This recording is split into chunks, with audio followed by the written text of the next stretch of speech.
Hello, friends, and welcome to the 8:30 Live. And YouTube's just kicking in, so we'll give it a second. And here we go. Okay. Hello, everybody, and welcome, as usual, to the 8:30 Live. Now, unfortunately, I've got to get on a call at like 9:15, so we're definitely not doing the hour-long conversations that have become par for the course. Although I know everybody loves them. I love them too.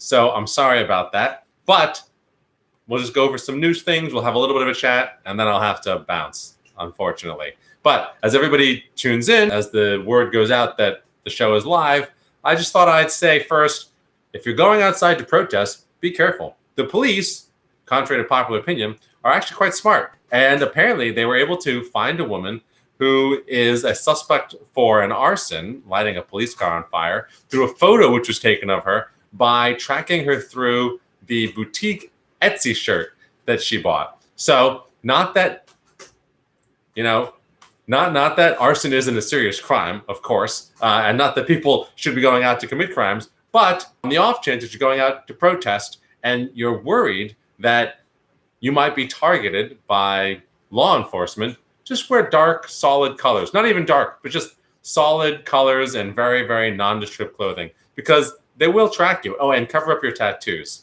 Now, there are a lot of reasons that folks get targeted by the police. Not all of them mean that someone's a criminal. For example, the 75-year-old man who was claimed by the president to be an instigator with Antifa, who was pushed over by the Buffalo police, really had nothing against him. He just happened to be trying to calm down a tense situation, and he was pushed over. And unfortunately now, we have some news back on his condition, and it's not good. He has a fractured skull, and he can't walk anymore.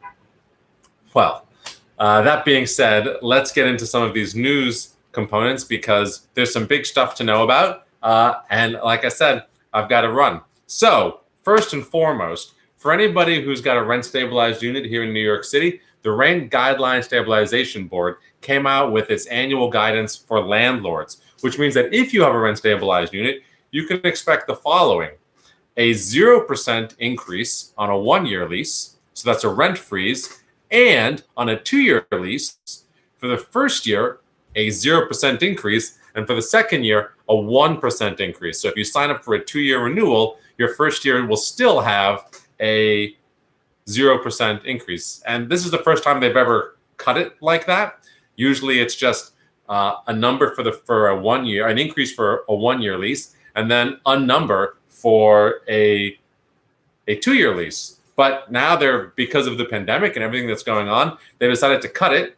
And so you've got, even on a two-year lease, the first year at 0% rent increase, and then the second year only at 1% rent increase. Now, that sounds pretty good, and it's probably the best deal the Rent Guidelines Board has ever produced for tenants, but it is in the midst of a pandemic where most advocates have been calling for a rent rollback. That is to say, an actual negative percent rent increase, which is a rent reduction. Hey, Dorian, yo, right back at you. And actually, let me turn off the buzzing of my phone. So there we go. So that's some pretty big and important news. But just in case that's not good enough for you, and you're thinking about buying a home, yeah, if you're in rent-stabilized units and that 0% rent increase is not good enough for you, you're probably not considering buying a home. But just in case you were, funny, segue. It turns out that don't go to New Jersey. Housing prices in New Jersey, and actually up in Westchester, are skyrocketing as people who don't really care about the city are panicking and leaving. I'll say this much, though. I'm not concerned. I think New York City is going to be fine. And when they all leave, I'm going to be really happy to see rents go down and prop prices go down, so that maybe I can pick something up. Although, when I did post this, plenty of people came to tell me that I shouldn't get my hopes up for rents going down in the city, because New York's housing market is ridiculously stable, and we're probably going to end up with a simple, just flat, super expensive housing housing market in New York. Actually, sort of similar to how it was during the 2008 pandemic. 2008 financial crisis. There wasn't a huge precipitous drop in New York real estate, although you could pick up some deals, but that was actually specifically about housing and mortgages. So we'll just have to wait and see what happens. Simon, hello. Always good to see you. Pressing on, another bits of small news, and then we're going to talk a little bit about some of the revelations that came out from John Bolton's book. But small news, but important news. Target actually just increased today its minimum wage for its employees to $15 an hour. And it did a whole bunch of other cool things.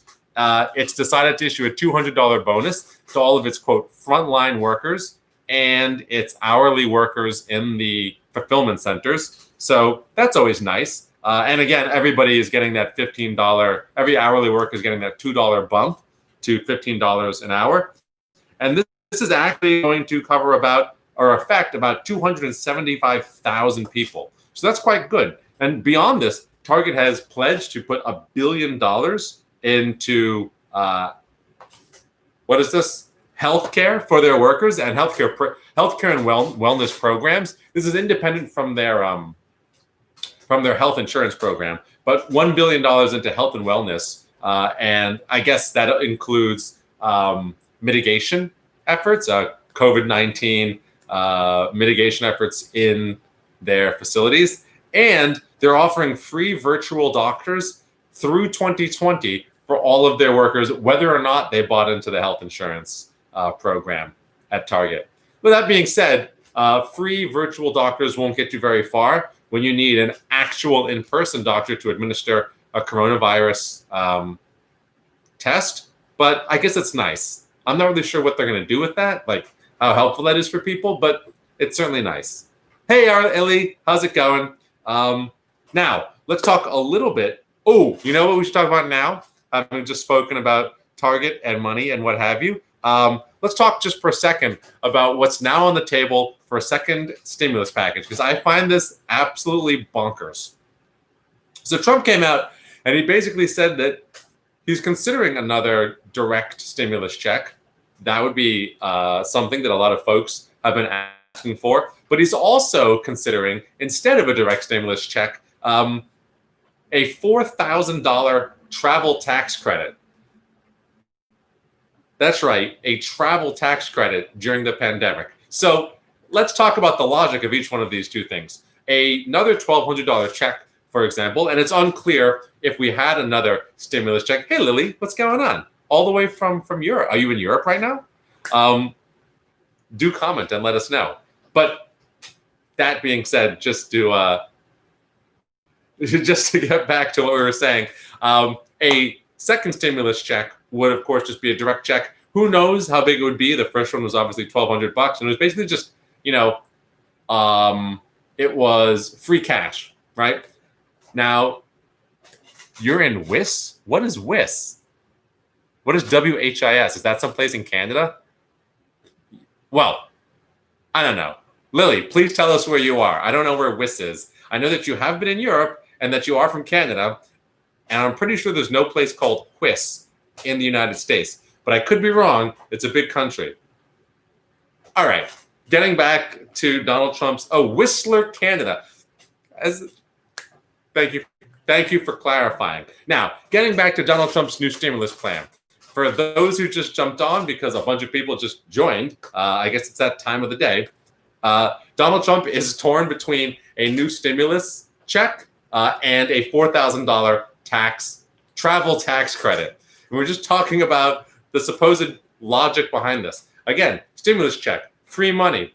The concern is it doesn't actually stimulate the economy. Now, this is kind of, well, it depends how you look at it. It is a little bit bananas because the $1,200 stimulus check definitely had an impact on consumption for people who aren't super rich. However, because, and this was just recently reported, because luxury consumption is such a big part of the economy, it's like 2/3 of all consumption. For the mega rich, the $1,200 stimulus check did nothing to their consumption behavior, because most of what they consume are service experiences, fine dining, theater, being waited on hand and foot. So in that regard, while the $1,200 stimulus check did help people who actually needed, essentials and such, food, rent, clothing, what have you, it helped all of them, and it boosted their consumption, because now they had money while they were unemployed. All the folks who were basically employed anyway and had just left the cities and withdrawn from the economy, it didn't do anything to their consumption, which is why the $4,000 travel tax credit. This could be actual federal policy, and it would be $4,000 of tax credits, so basically money towards your next tax return, to go and travel. This is money for hotels, money for dining out, money for doing effectively all the things that spread viruses. It's literally a second wave, or maybe at this point, third wave pandemic plan. It would put $4,000 in everybody's pocket to go to another state, take their virus with them, then go home, and while they're in that other state, go out as much as possible. It's the most ludicrous, ridiculous stimulus plan for a pandemic I think you could conceive. It's flabbergasting that this is even an idea. So that's what Donald Trump's considering, and let's just cross our fingers and hope it's the stimulus check, so that people can continue to buy the things they need and not be incentivized to go to other parts of the country where everything's open because they have no concern or regard for the pandemic, and then be incentivized by the government to go out and spend money on the government's dime to spread COVID-19. Okay, so that's that. Speaking of stimulus, there's actually a bunch of money in the CARES Act that hasn't been properly allotted yet. One of these things is tribal money. Now, you might know that the United States has had a terrible, terrible history of treating its indigenous population very, very poorly. And the modern day is really no exception. So we've spoken about this before, actually, that there were $8 billion set aside in the CARES Act, which is the first stimulus package, for tribal governments to do pandemic mitigation, provide healthcare, all of these things. 4.8 billion of that, 4.8 billion of those dollars were given out in May, but the remaining $3.2 billion weren't given out until last Friday. And still today, a court had to decide that a remaining $679 million, which are still being withheld, need to be dispersed immediately. So Treasury has essentially gotten its act together and dispersed the vast majority of the monies, although again, not till last Friday. There were billions, almost half of the allotted money for tribes was held on until last Friday, but there's still $679 million outstanding. Now, $679 million might not sound like a lot in this total grand scheme of, oh, well, they already got $4.8 billion in May, and they did get $3.2 billion last Friday, but $670 million is over $500 million. So just think about that. Over $500 million of resources, which were allotted sometime in February, have still not reached tribal governments, which were promised these resources today. That's a long time. And there have definitely been deaths as a result of it. In fact, the judge's order to release the money called out the Treasury's actions, which have resulted in irreparable harm. So just another example of how our administration is operating and the way in which it treats certain communities, like tribal governments, like Puerto Rico, like many, many others, with complete disrespect and lack of regard. So there you have it. I think my meeting just got canceled, so maybe we can do Magna Carta today. Nope, never mind. I still have my meeting. So for everybody watching, I said at the very beginning, I've got a meeting at 9:15, so I have to run in not too long of a time. So we're just going to get through these news items, and then we'll do this again tomorrow at 8:30. We may or may not get to the Magna Carta tonight, but let's see this comment. Michael Kaplan, FDR stimulates the economy by building infrastructure that formed the basis for a new economy. We use that infrastructure to this very day. Yes, that's absolutely true. And there have been lots of proponents of something called the Green New Deal, which would create a bunch of green infrastructure to help propel the United States into the 21st century with a green economy, a clean economy, and at the same time creating lots and lots of jobs. However, as cool as that may sound, New York City just started phase 1, which is allowing construction. Depending on what happens with coronavirus, construction may not be the best thing to be doing right now. The rest of the country, for example, is experiencing a huge, huge surge of coronavirus cases. Infections are way up, deaths are way up. Texas, one of our largest states, is doing almost nothing to mitigate the spread. And the thing about construction is it tends to have a lot of people working decently close together and breathing very hard because it's laborious. Now, a lot of it, well, yeah, I would say a lot of it, certainly not all of it, takes place outside, which is a mitigating factor, which is quite good. But the idea of a Green New Deal or a New Deal type program with massive infrastructure spending taking effect right now might not be as shovel ready as we'd like to think. That being said, I'm all for it. And if we could protect people and do things properly, I think it would be fantastic. In fact, I've said many, many times that a fantastic stimulus program would be to produce a ridiculous amount of PPE paid for by the government, then provided to folks here in the US, and then setting aside money for reconfiguring of workspaces and hiring of experts in hygiene so that workspaces can be made sanitary.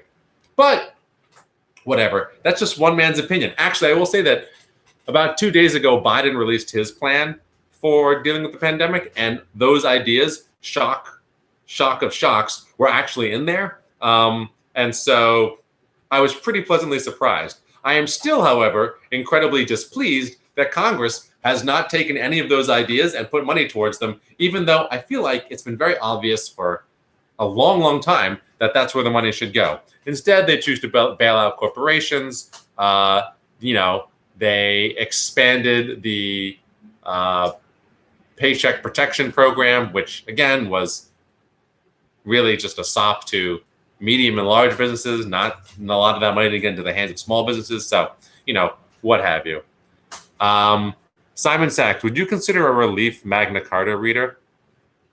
I don't know what that means. Could you, for those who are new to the program, oftentimes we read the Magna Carta and talk about its influence on the U.S. Constitution, English common law, which the United States has adopted, and general modern political thought. Michael Kaplan. Oh, whoops. Dorian.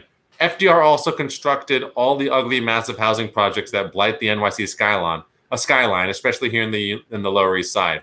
Yes, and he also constructed all the ugly, massive housing projects that provide homes for New York City residents that do all the jobs that most people would prefer not to do, and allows us to actually have a mixed income city where it's not just a bunch of rich people running around, but in fact, there are service industries and local bodegas and pizza shops that keep everybody happy and fed and supplied with energy drinks. So, and all the open bars and such. So, tit for tat, I suppose. That being said, I don't think that the housing complexes are actually that ugly, and I like the architecture of them built around green spaces. So, sure, they're not gleaming glass towers, but for the time, I think it was pretty sturdy construction, and the actual way they were laid out, not bad. However, I do agree that with, I forget whose idea this was, but that they should have had retail on the ground floor instead of housing all the way to the ground floor, because you want that mixed use environment so that people are coming into the community, coming into the neighborhood to conduct economic activity and commerce, as opposed to having them be solely residential, and which creates sort of moat around them, because there's no reason for anybody to pass through or do anything in those areas aside from the residents, which sort of separates them from the broader fabric of New York. But that's all, urban development policy considerations. We're not going to get into that right now. And so let's just look at a few more of these comments, and then we'll talk briefly about some police stuff and about John Bolton. All right. But where are we going? Michael Kaplan, a factory owner in Texas, offered to manufacture millions of N95 masks. Trump blew him off. Yes. Well, damn. Dorian, Ben, are you getting more interested in reading Bolton's book? You posted that Trump asked Xi for help in his reelection. Well, why read the book when I can read all the accusations in Axios and other free news publications? What I will say is that, you know what, let's just get into this now. We'll cover it, then we'll do some of these comments, then I got to run. But, the salacious things that are in Bolton's book, which were nicely bulleted for me in an article, really are quite egregious. But a friend of mine actually pointed out that if Bolton saw Trump do these things, why didn't he mention them while he was under oath testifying to Congress? Now, there are two rationales for this. One, Bolton wanted to sell his book and make money. Okay. Two, he's fabricating or he's exaggerating. And he didn't want to say these things while under oath, because then he'd be liable for perjury. Therefore, my friend suggests that Congress haul this dude back in front of them under a subpoena after his book is released, so that he can effectively have his cake and eat it too. Sell his book, make his money, and then validate to the people of the United States that these things actually happened, testifying under oath under penalty of perjury, because he effectively said that Donald Trump can't be trusted. Here are some of the highlights. First and foremost, he asked Xi Jinping, the president of China, to help him in his re-election bid by increasing the amount of agricultural products China buys so that agricultural workers' incomes go up, the trade surplus goes down, and all of his supporters in the Midwest who work on farms think that he's doing a great job. Of course, it would all be ephemeral and fictitious, because it would have been a deal that China cuts with Trump to make him look good. It's not actually economic success on behalf of the Trump administration's policies. Additionally, he has a tendency, according to Bolton, again, not testifying under oath to this fact, to support dictators that he likes. Erdogan, who is the president of Turkey, who is reasonably, I think at this point, considered authoritarian. He has been elected many times in Turkish elections, but now Erdogan is really locked down. So I think it's fine to call him at least dictatorial in nature.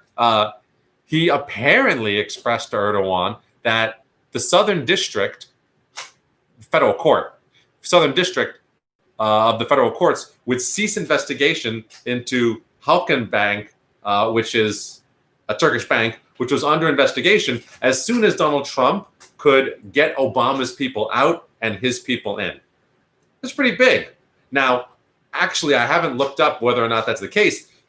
Donald Trump did, however, we can validate, remove the Southern District prosecutor, who was Preet Bharara, and put in his own person, who I don't know what they did with Halkbank Bank, but definitely dropped investigations into political corruption on Bill de Blasio and Andrew Cuomo.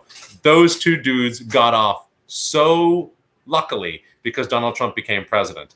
And of course, why would Donald Trump save the skin of Democrats? Well, I don't think it's for that purpose. He simply doesn't want to set the precedent or empower federal prosecutors to go around looking for corruption, because that is obviously the name of the game for his administration.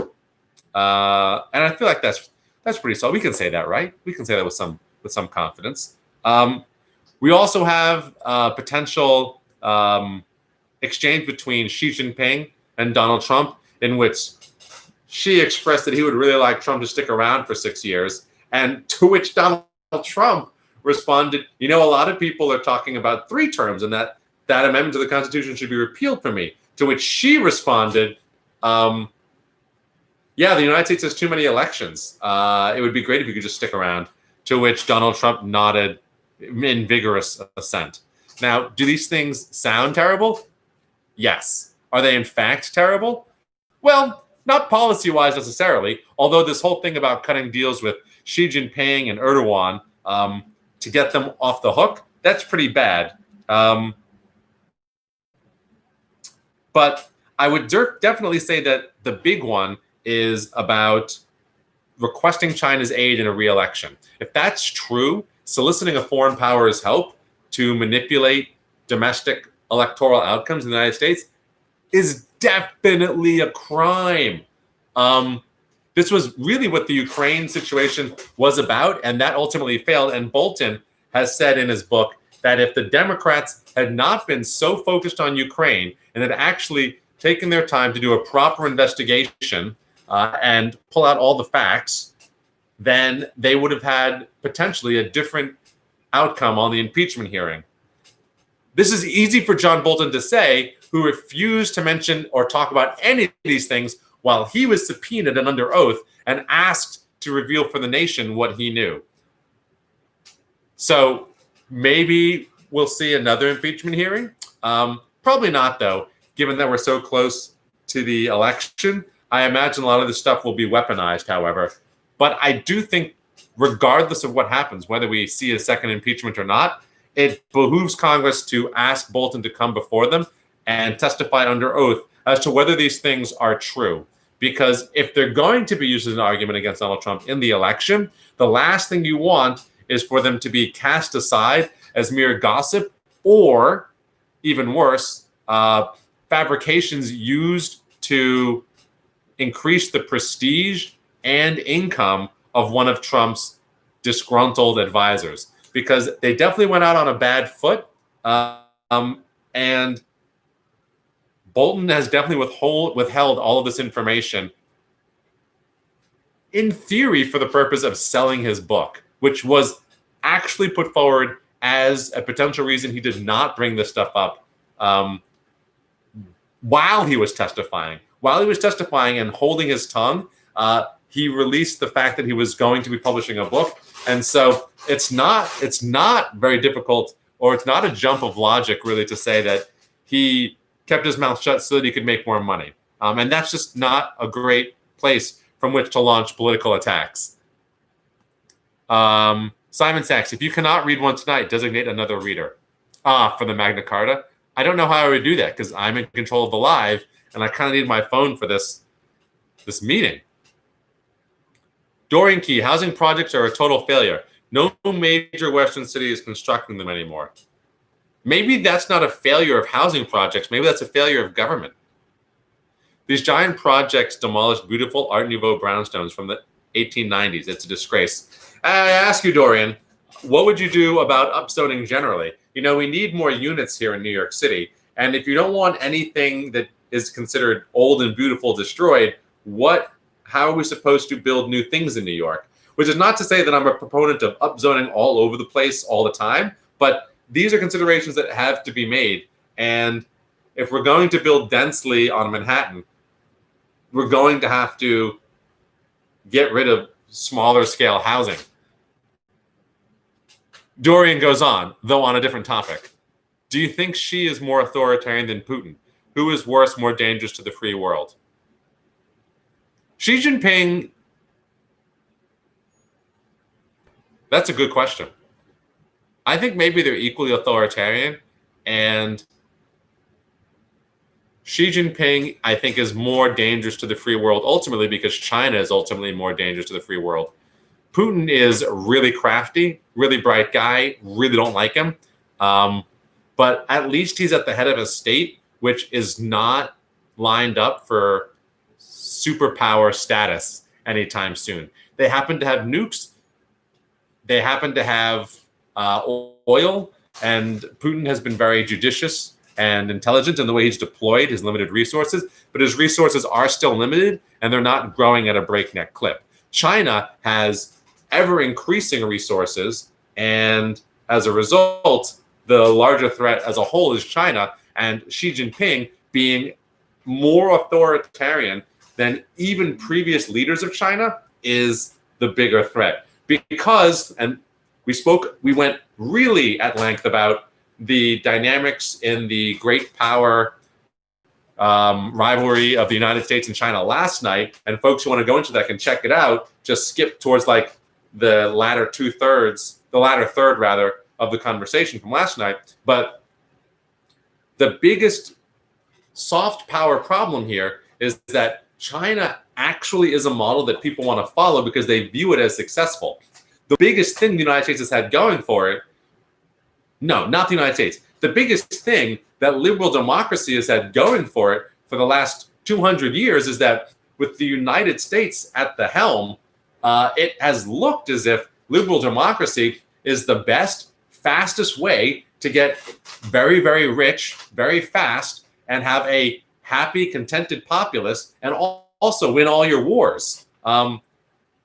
With China, proposing an alternative model is very much like the Soviet Union. When you have success that's not a liberal democracy, and in particular at a moment like this, when liberal democracy seems like it doesn't deliver prosperity, you have a soft power problem where people view authoritarianism as a good idea. And that is the most dangerous thing. The more authoritarian China gets, as it continues to grow and be successful, the more attractive that model of government becomes. And that's the thing I'm most worried about.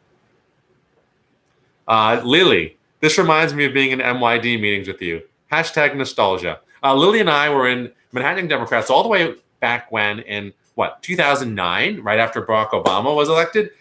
So, yeah, good times. Definitely some nostalgia here. And thank you for tuning in today and participating in the conversation. Lily and I were in the economics committee together, so we'd have all sorts of debates about how the United States should go and what we should be doing to ensure that our economy works for everyone. Michael Kaplan, what was the last war that China won against an external power? I guess that depends on how you look at it, but it might be the United States in the Korean War. Dorian Key, McGrath or Booker in Kentucky? I don't know. I got to look at the dynamics of that race. McGrath has a lot more money, which says good things. But she also was like, I totally would have voted for Brian Kavanaugh, which makes me want to support Booker. But I honestly don't know enough about the dynamics there. I've been much more focused on local politics because, alert everybody, if you don't know this, New York has primaries, which are the main elections here because Democrats generally sweep in the general, on June 23rd. So next week, I mean, a lot of folks are voting now because you can vote by mail and you can early vote starting last Sunday. But June 23rd is election day. So don't forget to vote. And I've been rather caught up in our local dynamics for the moment. That being said, I know a lot of people have not yet received their absentee ballot. I happen to get mine, but something like 63% of all requested absentee ballots have not actually been sent out by the Board of Elections yet, which is absolutely ridiculous. So if you don't have your absentee ballot and you want to make sure you vote and you don't want to go on election day or you want to find a time that's convenient to you, go to nyc.pollsitelocator.com and you can find a early voting location with variable hours, including on the weekends. Okay, so that pretty much takes us to the end of it. And we've done it with enough time to for me to get to my meeting. So I want to thank everybody for participating. And you know what?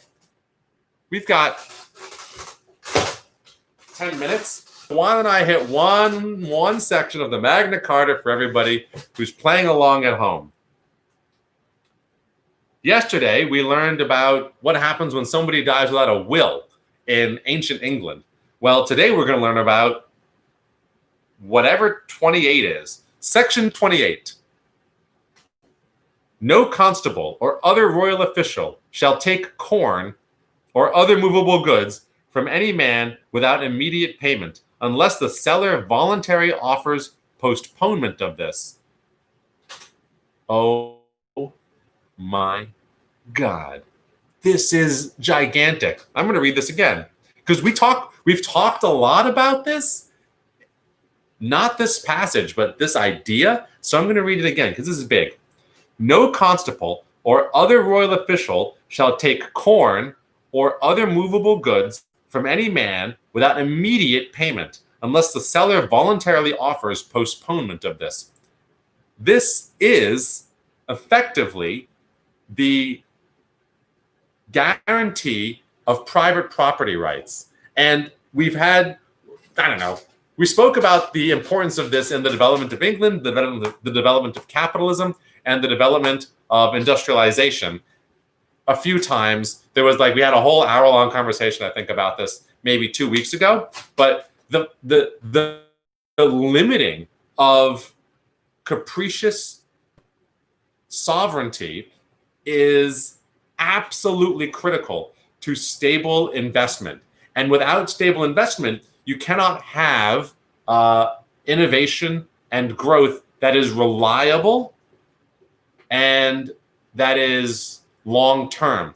And the reason is that if you're constantly afraid that if you get rich, the monarch or sovereign will come and take your wealth through taxation or simply through stealing it, although it's not stealing when the law does it, then your incentive to get rich goes down and your ability to plan and invest hoping to reap returns is basically non-existent, because whatever you plan to do may be interrupted by the government. And so what this single sentence says, and there's other corroborating, other pieces which reinforce this, we've spoken about them, but this is very explicit. The monarch, no matter who you are, this isn't about earls or barons or aristocracy or even a term that we've heard before, which is freemen.